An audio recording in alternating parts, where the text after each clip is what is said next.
오늘 이 본문으로 히스기야의 실수라는 제목을 가지고 말씀 살피려고 합니다.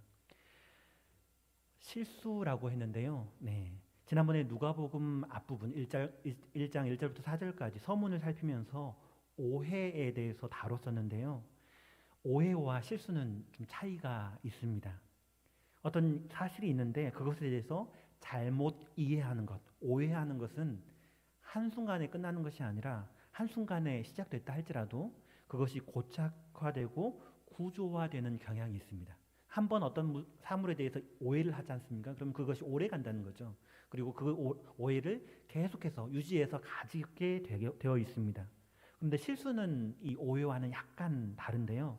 보통 실수라고 하면 단회적인, 아니 한 두세 번 정도는 할 수 있겠죠. 그렇지만 본인 스스로 그게 실수다라는 것을 알고 잘못이라는 걸 알고 의도치 않게 또 다시 실수할 수는 있지만 계속해서 무한정 반복하는 것은 실수라고 말하기는 좀 어렵죠. 그러니까 단회적이고 어쩌면 소수의 잘못하는 것을 실수라고 표현을 합니다.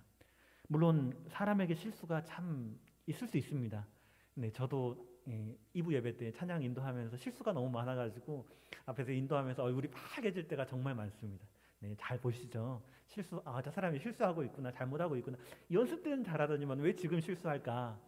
저도 많이 찔리고 이렇게 한 번씩 실수할 때마다 자괴감이 들 정도로 정말 난처하고 난감하고 성도님들께 하나님께 너무너무 죄송스러운 그런 마음들이 들 때가 있습니다. 네, 우리 성도님들은 어떠신가요? 실수하시나요? 실수가 없으면 정말 좋은데 또 특별히 말에 실수가 없으면 완전한 사람이라고 하지 않습니까? 실수는 없으면 좋겠지만 어쩔 때 원치 않게 그렇게 가끔 실수가 나기도 하는 것 같습니다. 특별히 오늘 본문에 이 히스기야의 실수, 히스기야 왕이지 않습니까? 이스라엘 역사 가운데 선한 왕, 굉장히 선한 왕이 몇몇 있는데 많지는 않고 몇몇 있는데 그 중에서도 굉장히 선한 왕으로 인정받는 사람 중에 한 사람이 바로 이 히스기야 왕입니다. 유대 왕 가운데 정말 선한 왕으로 알려져 있는 그 왕인데요. 그 히스기야 왕, 굉장히 지혜롭고 선하고 이런 왕 히스기야도 오늘 본문에 실수하는 부분이 담겨져 있습니다. 사실 오늘 본문 39장 1절부터 8절까지 이 본문만 읽으면 히스기야가 정말 잘못했나? 실수한 게 맞는가? 조금 애매하게 느껴지기도 합니다. 하지만 뒤에 후반부에 선지자 이사야가 나와서 히스기야 왕에게 하는 그 심판의 예언을 보면 분명히 왕이 잘못했구나라는 것을 어렴풋이 짐작할 수 있게 됩니다. 더 나아가서 36장부터 39장까지 이사야서의 큰 단락, 이 단락을 함께 읽으면 어떤 실수인지 어떤 잘못인지 분명하게 드러나는데요. 그래서 간단하게 이 36장부터 38장까지 본문의 앞장까지 흐름을 잠깐 살펴보면서 오늘 본문을 들여다보려고 합니다. 먼저 이사야 36장과 37장은 아시리아 왕 사네립의 침공과 그에 대한 유다 백성들 그리고 히스기야의 반응이 나타나 있는 부분입니다. 그냥 적국이 침공했고 히스기야가 하나님 앞에 기도함으로 승리했다 이 정도로 이해해서는 안 되는 굉장히 의미심장한 사건이 이 본문의 사건입니다. 아시리아 왕 사네립은 이 시대에 고대 근동에서 굉장히 엄청난 강력한 강대국이었습니다.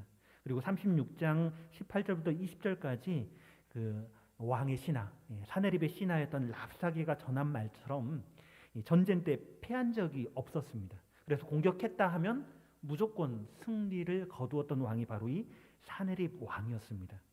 이 시기면 이미 북이스라엘도 바벨로니아도 그 주변에 있는 많은 국가들도 이미 전쟁에 나섰다가 이미 다 패한 그런 상황이었습니다. 그러니까 주변 모든 나라들을 아시리아 제국이 다 이기고 점령해 버렸는데 남유다만 가까스로 버티고 있는 그런 상황이 그 상황입니다. 그러니까 마치 다 휩쓸어버린 폭풍 앞에서 촛불 하나가 세워져 있는 것처럼 유다가 그렇게 있는 상황이죠. 그리고 어마어마하게 무시무시한 해일이 일고 있는데 그 앞에서 작은 종이배 하나가 큰 유람선도 다 떠내려가 버리고 침몰해 버리는 상황인데 작은 종이배 하나가 물 위에 떠 있는 것 같은 그런 상황이 바로 이 아시리아 제국 앞에 남유다의 상황이었습니다. 그런데 그렇게 정말 도무지 승리할 수 없는, 이겨낼 수 없는, 당해낼 수 없는 것 같은 그런 상황 가운데 이 히스기야 왕이 어떻게 했는가? 온전히 하나님께만 의지했고요. 하나님께 간구했고요. 그렇게 기도하는 이 히스기야에게 하나님께서는 남유다를 구원하신 사건이 그곳에 기록되어 있는 사건입니다. 네, 아시리아 왕 사네립의 정복 전쟁 앞에서 처음으로, 그야말로 처음으로 살아남은 나라가 바로 이 남유다가 되어버린 사건이 바로 그곳에 기록된 사건이다라는 것이죠. 그리고 38장, 그 뒤에 이어지는 38장은 히스기야가 병들어 죽게 된 상황에서 이미 선지자를 통해서 죽을 것이다라는 예언을 들은 상황에서 히스기야가 어떻게 하는가? 하나님께 간절히 기도하죠. 하나님께 간구하고 이제 하나님의 응답을 받아서 회복된 사건이 바로 38장의 사건입니다. 정말 어마어마한 사건들이 앞에 36장부터 37장, 다시 38장에 이런 히스기야가 온전히 하나님만 의지하고 하나님만 바라보고 하나님만 간절히 붙잡음으로 말미암아 이루어 놓은 놀라운 일들이 앞에 기록되어져 있는데요. 네, 여기까지 한번 보면 정말 히스기야는 정말 대단하다라고밖에 말할 수 없는 그런 위대한 믿음의 사람이다라는 것을 볼 수가 있습니다. 하지만 그런 위대한 인물, 그런 대단한 인물 히스기야에게도 인간적인 모습은 있었습니다. 오늘 보면 1절을 보시면 이렇게 기록하고 있습니다. 그때 발라단의 아들 바벨론 왕 무로닥 발라단이 히스기야가 병들었다가 나았다 함을 듣고 히스기야에게 글과 예물을 보낸지라 라고 기록하고 있습니다. 이 발라단의 아들 바벨로니아 왕 무로닥 발라단은 이 히스기야가 병에서 회복되었다라는 소식을 듣고 글과 예물을 히스기야에게, 남유다에게 이렇게 보낸 것입니다. 왜 그렇게 했을까? 그 이유에 대해서 당시 시대적 배경을 살펴보면 어렵지 않게 추측해 볼 수가 있습니다. 이 무로닥 발라단은 이 아시리아와 맞서 가지고 두 차례 왕에 올랐던 바빌로니아의 왕인데요. 주전 703년경에 이미 사네립하고 전쟁을 치렀는데 어떻게 됐는가? 앞에 말씀드렸다시피 패해버렸습니다. 패한 다음에 원래 있던 곳에서 엘람으로 도피해서 다시 아시리아와 대적하기 위해서 노력을 하게 되죠. 하지만 이미 한번 큰 전쟁에서 한번 패해버린 이 상황 가운데 이제 남아있는 바벨로니아의 힘을 가지고 아시리아, 계속 승승장구하고 있는 이 아시리아의 군사적인 위협을 막아낼 수 없는 그런 상황이었습니다. 그러면 어떻게 될까요? 주변에 누구라도 힘을 빌릴 수 있는 다른 나라들이 있는가 찾아보고 알아보고 해서 도움을 받아야 될 거 아니겠습니까? 그래서 어떻게 했는가? 자기와 비슷한 전쟁에 패해서 이제 힘들고 어려운 상황 가운데 있는 이 나라들을 이제 반아시리아 동맹에 끌어들이게 됩니다. 그 리스트 가운데 지금 남유다의 히스기야 왕도 그 리스트에 올라가 있었던 것이죠. 그래서 이 무로닥 발라단은 아시리아가 알면 이제 큰일 납니다. 이제 모르게 유다와 우호적인 조약을 체결하기 위해서 같이 아시리아 대항해 보자라는 그런 목적을 가지고 축하 사절, 병에서 나았으니까 축하 사절을 보내지 않습니까? 그래서 축하 사절로 위장한 협상단을 이제 남유다의 수도인 예루살렘으로 파견한 것입니다. 그리고 특별히 이 무로닥 발라단이 굉장히 멀리 떨어져 있는 유다의 왕인 히스기야의 병과 또 회복에 대해서 들었다라는 사실, 이것은 이 바벨론 왕이 얼마나 좋은 정보망을 가지고 있었는가.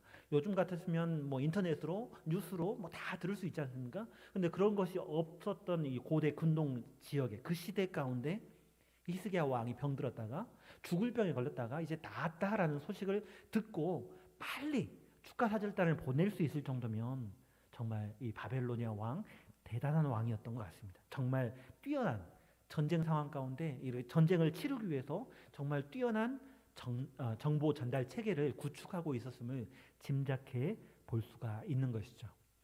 그런데 그렇게 보내어진 바벨론, 그 당시에 굉장히 강대국이었습니다. 전통적인 강대국 이 바벨론. 하지만 이미 아시리아에게 패배해버린 이 바벨론 왕이 자기에게 사신을 보냈다. 이 사실을 듣고 이제 히스기야가 어떻게 응대하는가 2절 말씀에 기록하고 있습니다. 2절 말씀에 이렇게 기록하는데요. 히스기야가 사자들로 말미암아 기뻐하여 그들에게 보물창고 곧 은금과 향료와 보배로운 기름과 모든 무기고 있는 것을 다 보여주었으니 히스기야가 궁중의 소유와 전 국내의 소유를 보이지 아니한 것이 없는지라라고 2절 말씀에 기록하고 있습니다. 히스기야는 이 바벨로니아에서 왕이 보내준 그 사절단을 굉장히 기뻐하였습니다. 정말 좋아하고 기뻐했음을 볼 수가 있습니다. 사실 이들은 히스기야의 병에서 회복, 이것을 축하하는 사절단으로 왔지만 사절단처럼 왔지만 단순한 축하 사절이 아닌 것을 제가 말씀드렸지 않습니까? 네, 이후에 이제 이사야가 말했던 것처럼 또 다른 목적, 정치적인 목적, 특별히 전쟁 상황 가운데 있는 자신들의 이익을 위해서 이 아시리아 제국과 대항해서 싸우려고 하는 그런 목적도 있었음을 제가 말씀드렸는데요. 그런 목적이 있음이 분명합니다. 그런 목적을 가지고 예루살렘에 왔는데요. 네, 사절단이 와서 축하도 해주었겠지만 그런 부분도 분명히 이야기가 되어졌을 것입니다. 이것이 변방 작은 나라 유다의 왕 히스기야는 어떻게 받아들여졌을까요? 고대 근동의 전통적인 강국이라고 할 수 있는 이 바벨로니아 왕이 자신을 유다의 왕을 대등한 동맹자로 인정해 준 것에 대해서 굉장히 기뻐했을 것으로 생각해 볼 수가 있습니다. 그러니까 너무 기쁜 마음에 이제 자기가 가지고 있는 모든 것을 이 바벨로니아 사절단들에게 공개를 하는 거죠. 특별히 본문은 무엇을 공개했는가? 히스기야 왕이 무엇을 다 보여줬는가? 하나씩 하나씩 짚어가면서 이야기를 해주고 있습니다. 보물창고, 곧 은금과 향료와 보배로운 기름과 그뿐만 아니라 또 무엇을 보여주는가? 무기고까지. 그것도 그냥 무기고가 아니라 모든 무기고라고 표현을 합니다. 또 다시 표현하기를 궁중의 소유와 전 국내의 소유를 보이지 않는 것이 없다. 곧 하나도 빠짐없이 다 보여주었다라고 기록을 해주고 있습니다. 히스기야 왕이 왜 이렇게 했을까요? 왜 정말 고대 사회에서 자기의 무기를 보여준다는 것은 굉장히 위험하고 치명적인 일입니다. 자기의 가지고 있는 모든 것을 다 보여줘 버린다. 이건 굉장히 위험한 일인데 히스기야는 왜 이렇게 했을까? 어쩌면 히스기야는 이 바벨론이 너무 멀리 떨어져 있기 때문에 예루살렘의 위협이 될 수 없을 것이다 라고 생각해 볼 수도 있을 것 같습니다. 또 바벨로니아와의 동맹이 이 아시리아와 대항하는 데 있어서 그 동맹이 이 아시리아와 대적하려고 하고 있는 이 상황 가운데 자신이 얼마나 강력한가 그것을 과시하려고 하는 그런 마음도 있지 않았을까 추측해 볼 수가 있죠. 하지만 이 히스기야의 모습, 이 바벨로니아에게 모든 것을 다 드러내고 자랑하고 있는 이 히스기야의 모습은 앞에서 드러난 36장부터 38장까지 보여주었던 히스기야와 약간 다른 모습을 보여줍니다. 똑같은 히스기야지만 예전에는 그렇지 않았는데 오늘 본문에서는 다르게 행동하고 있는 거죠. 네, 아시리아 대군 앞에서는 이 남유다의 각성이 공격당하고 심지어 아시리아의 대군이 예루살렘 성벽 앞까지 왔을 때 히스기야가 어떻게 했는가 우리는 잘 알고 있습니다. 그때에도 분명히 히스기야에게는 무기도 있었고 방패도 있었고요. 재물도 은과 금과 모든 향료들도 있었습니다. 하지만 그때에는 이 히스기야 왕 그것을 의지하지 않았습니다. 무엇을 의지했나요? 우리가 잘 아는 것처럼 하나님께 엎드렸고요. 하나님의 도움을 간구했습니다. 또 히스기야가 생명의 위협을 당하고 있었을 때 이제 곧 있으면 죽는다라는 확실히 죽을 것이니까 준비해라 라는 선지자의 예언을 들었을 때 그때 또 히스기야는 어떻게 했습니까? 분명히 죽을 것이다 라고 말씀하셨으니까 죽을 것인데 히스기야는 그때 하나님께 다시 한번 나아가서 엎드려 기도했습니다. 히스기야는 정말 힘들고 어려운 상황 가운데 하나님을 의지했다라는 거죠. 자기 생명, 개인의 생명뿐만 아니라 국가의 위기 가운데서도 히스기야는 하나님을 찾고 하나님을 의지하고 하나님께 간구했었습니다. 그런데 그런 힘들고 어려운 상황이 다 지나간 상황 가운데 하나님께서 아시리아의 대군 앞에서 예루살렘을 구원하셨고요. 또 이미 죽을 것 같은, 이미 죽기로 정해진 그 중한 질병에 걸려서 이제 죽게 되었을 때도 하나님께 간구했을 때 이제 구원해 주셨습니다. 낫게 해주셨고요. 다시 한번 하나님께서 시간을 주셨습니다. 그런데 이제 평안한 것 같은데, 이제 좋아진 것 같은데 바벨로니아 왕이 사절단을 보내니까 그 사절단을 너무너무 기뻐해가지고 자기 모든 것을 다 보여주고 있는 히스기야의 모습. 이 말은 다시 표현하자면 히스기야 왕은 바벨로니아 왕과 동맹할 의사가 있다라는 겁니다. 자신의 무기가 아시리아와 대항할 만하고 이제 강대국이었던 바벨로니아, 이미 아시리아인 한번 패했지만 이 강대국이었던 이 바벨로니아와 동맹할 의사가 나에겐 있다라는 것을 드러내고 있는 그런 모습입니다. 다시 말하자면 히스기야는 이 아시리아 대군 앞에 바벨로니아와 동맹해서 힘을 합해서 대항해보겠다라는 그런 마음이 있었다는 거죠. 하나님만 의지하고 하나님께 자꾸 기도했던 히스기야가 오늘 본문에는 다른 모습을 보여주고 있는 겁니다. 하나님이 아니라 다른 어떤 것, 바벨로니아, 손잡으면 아시리아와 대항할 수 있겠지 하는 인간적인 생각이 지금 히스기야의 머릿속에 지금 찾아온 것입니다. 그리고 이는 심각한 국가적인 위기를 초래하게 되는 것을 볼 수가 있습니다. 3절 말씀해 보시면 바로 이어서 이에 선지자 이사야가 히스기야의 왕에게 나와 묻는다라는 표현이 나타납니다. 그리고 이사야는 왕을 찾아온 이들이 어디서 왔는지, 또 무슨 말이 오갔는지, 그들이 본 것이 무엇인지 자세히 물어봅니다.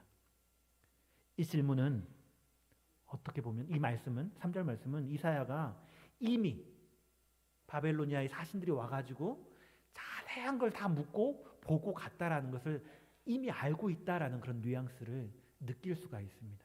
이사야가 왕에게 나와서 이걸 물어보고 누구였습니까? 무슨 말을 했습니까? 어디서 왔습니까? 이런 걸 하나씩 캐묻고 있는 이 모습, 몰라서 묻는 것이 아니라 이사야는 선지자입니다. 하나님의 선지자입니다. 다 알고 있었을 가능성이 크죠. 그런데 이렇게 하나씩 다 묻는데 히스기야는 또 그 말에 감추지 않고 다 이야기를 하고 있습니다. 간단하게 이들이 먼 나라, 곧 바벨로니아에서 왔다라고 대답하고요. 여기 먼 나라라는 말에서 이 바벨로니아가 우리를 침공하지는 않겠지 이런 뉘앙스도 느낄 수가 있는 것입니다. 히스기야는 먼 나라에서 온 이 바벨로니아 사신들이다. 그리고 보여주었다라고 이야기를 하는데 다시 한번 이사야가 묻죠. 그들이 왕의 궁전에서 무엇을 보았나이까? 4절에서 그렇게 물어보고 있습니다. 다시 한번 물어보고 나서 또 묻는 이사야에게 히스기야는 마지못해서 이제 다 털어놓습니다. 하나씩 모든 것 감추지 않고 다 보여주었다라고 이야기를 하고 있습니다. 아마도 이사야 선지자는 이런 질문 형태를 통해서 왕이 자기가 어떤 실수를 범했는지 스스로 시인하게끔, 인정하게끔 이렇게 유도한 것이 아닌가 이런 생각이 되어집니다.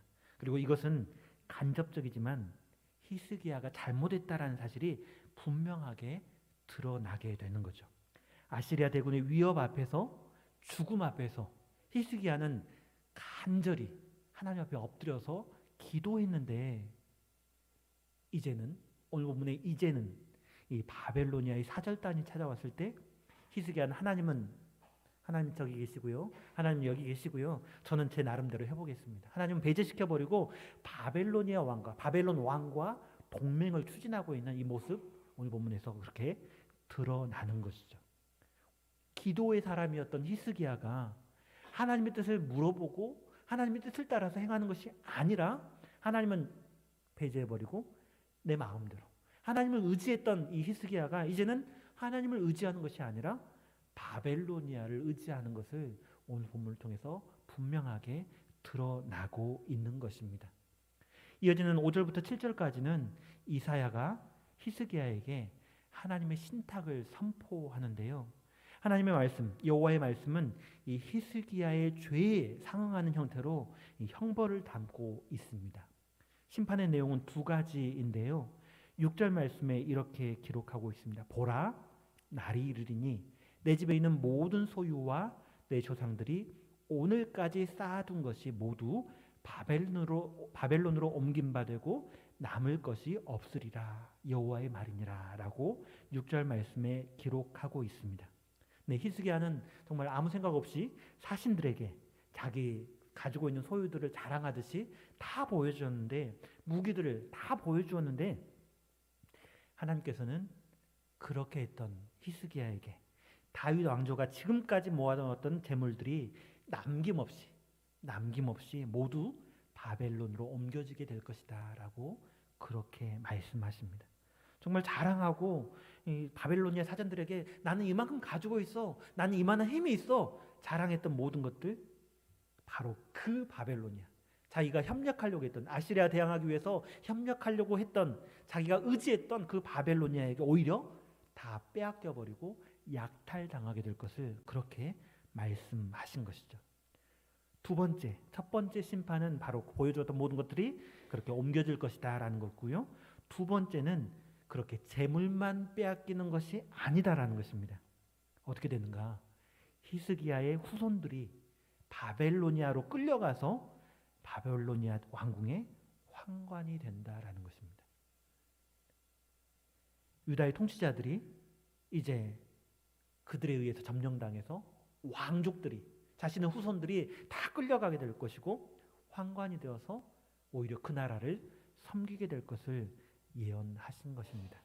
이것은 나중에 일어날 이 바벨론 유수, 바벨론으로 포로로 끌려갈 그 사건들을 미리 예언한 것인데요.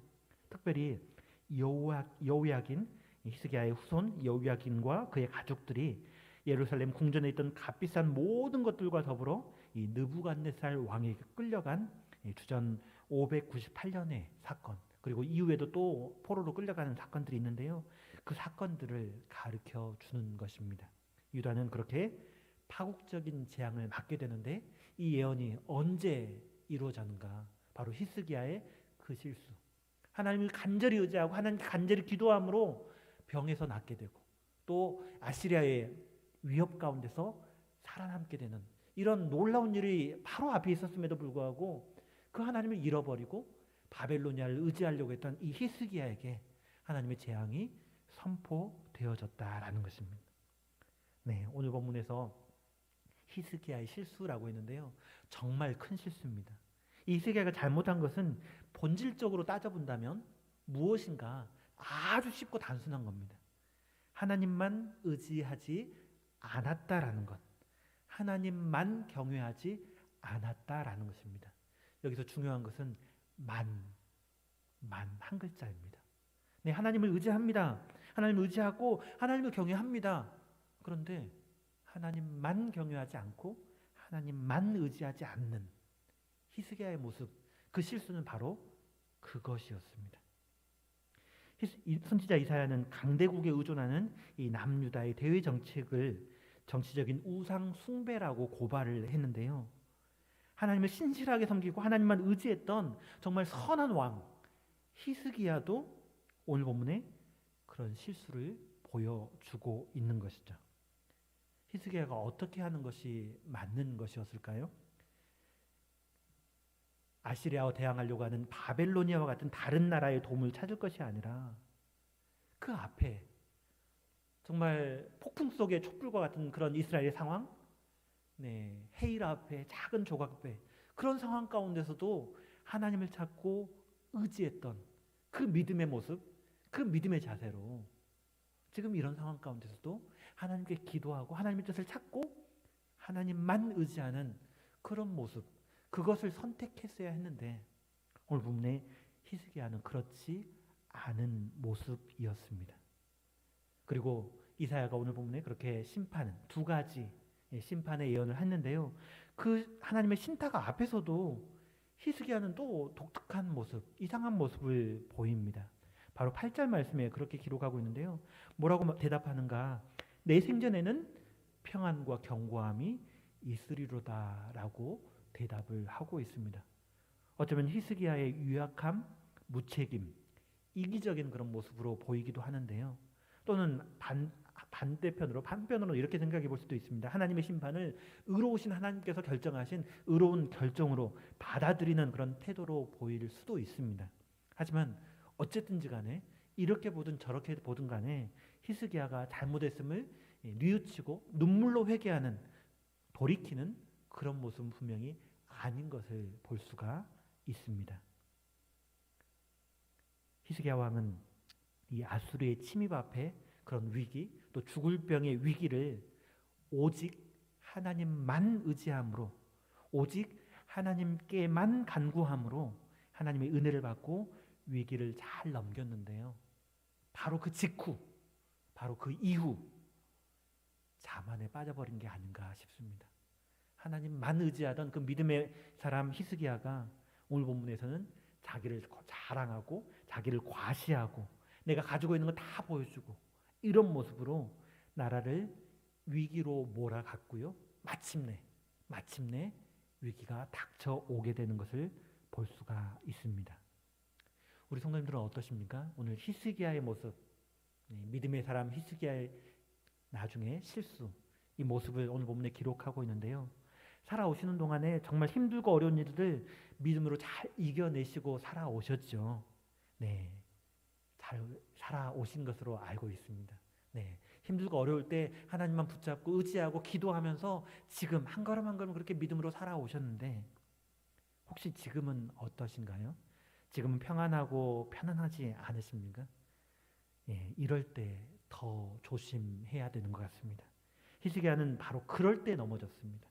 예수님께서도 우리에게 누가복음 21장 36절 말씀에 그렇게 기록하고 있는데요. 예수님께서 말세에 어떻게 해야 될 것인가? 항상 기도하며 깨어 있으라라고 그렇게 말씀하셨습니다. 또 사도 바울도 고린도전서 10장 12절 말씀에 그렇게 이야기하는데요. 선줄로 생각하는 자는 넘어질까 조심하라. 선줄로 생각하는 자는 넘어질까 조심하라. 그렇게 경고해 주었습니다. 네, 힘들고 어려울 때도 하나님을 의지하고 승리해야 합니다. 하지만 평안하고 편안할 때에도 어떻게 될까요? 하나님만 의지하는 삶, 하나님을 의지하고 하나님을 경외하는 삶에서 한 걸음 더 나아가서 하나님만 의지하고 하나님만 경외하는 우리의 삶이 되어야 할 것입니다. 마무리 찬양으로 폐회 찬양으로 218장 찬양을 골랐는데요. 가사에서 그렇게 노래하고 있습니다. 죄인을 사랑하사 몸버려 죽으신 주님을 그렇게 찬양하고 있는데요. 그 앞에서 우리가 어떻게 해야 하는가? 생명을 바쳐 충성하자라고 다짐하고 있는 찬양입니다. 예수님께서는 우리를 사랑하셔서, 우리를 너무너무 사랑하셔서 생명을 다하기까지 아버지 하나님께 충성함으로 그렇게 우리에게 생명까지 내오셨는데 그 생명받은 우리, 그 사랑받은 우리가 어떻게 살아가야 할 것인가? 네, 충성스러운 주님의 충성스러운 성도 되셔서, 예수님께서 충성스러우셨는데 그 충성스러우신 예수님의 충성스러운 성도 되셔서 힘들 때나 평안할 때나 힘들 때나 오직 주님만 경외하고 주님만 의지함으로 살아가시는 우리 풍암전원교 되기를 간절히 축원합니다. 기도하겠습니다. 은혜와 사랑의 아버지 하나님, 예수 그리스도 안에 베푸신 그 놀라우신 은혜로 우리가 생명을 받았으니 자만과 교만에 빠지지 않게 하옵시고 우리가 힘들 때에도 믿음으로 살아온 것처럼 평안할 때에도 더욱 주님께 충성하는 우리의 삶이 되게 하여 주시옵소서. 우리 주 예수 그리스도의 이름으로 기도드립니다. 아멘.